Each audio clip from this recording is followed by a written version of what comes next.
Alors tout à l'heure, on a parlé des magazines interactifs. J'ai juste ici tapé les mots magazine interactif InDesign dans un moteur de recherche.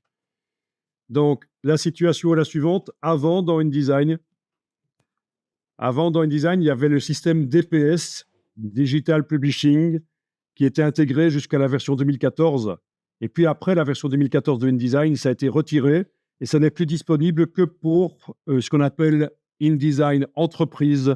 C'est les grosses boîtes qui ont une version spéciale de InDesign Entreprise dans laquelle il y a toujours les outils pour faire des magazines interactifs.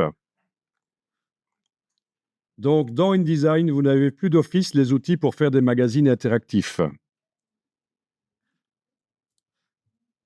Donc, il existe des modules externes qu'on peut ajouter à InDesign pour faire de l'interactivité et faire des applications, en fait, parce qu'il s'agit de ça.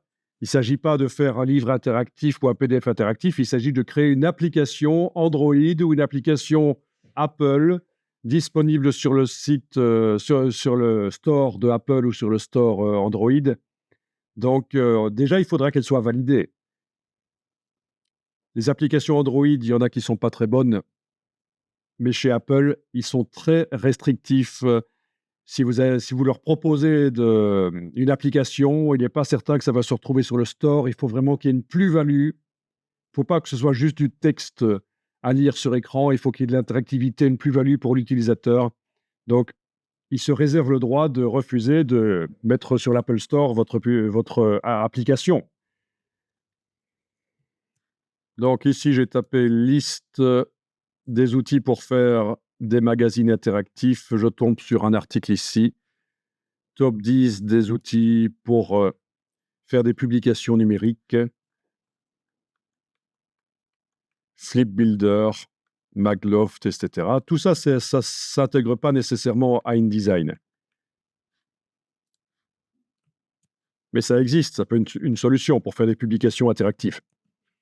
Alors, pour ajouter les outils pour faire des magazines interactifs, donc je précise parce que ce n'est pas simple, il ne s'agit pas d'outils pour faire des livres interactifs, ça c'est autre chose, c'est ce qu'on appelle le EPUB, ça se distribue différemment auprès de l'utilisateur. Ici, c'est vraiment pour faire des applications pour l'Apple Store ou le Android Store. Vous avez un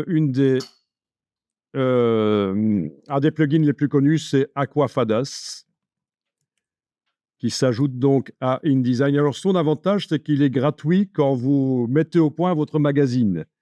Vous n'allez payer que lorsque vous allez vouloir mettre sur le store.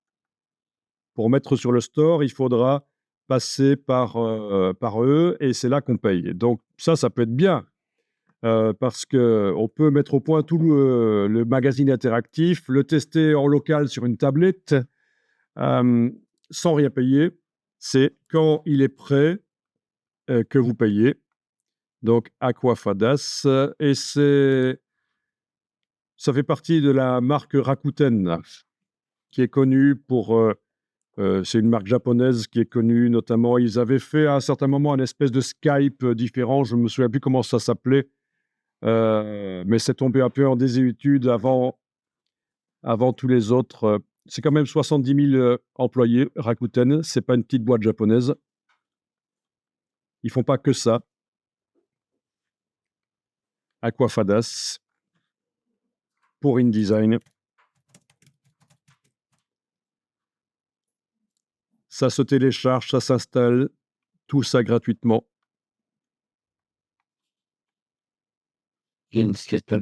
Oui.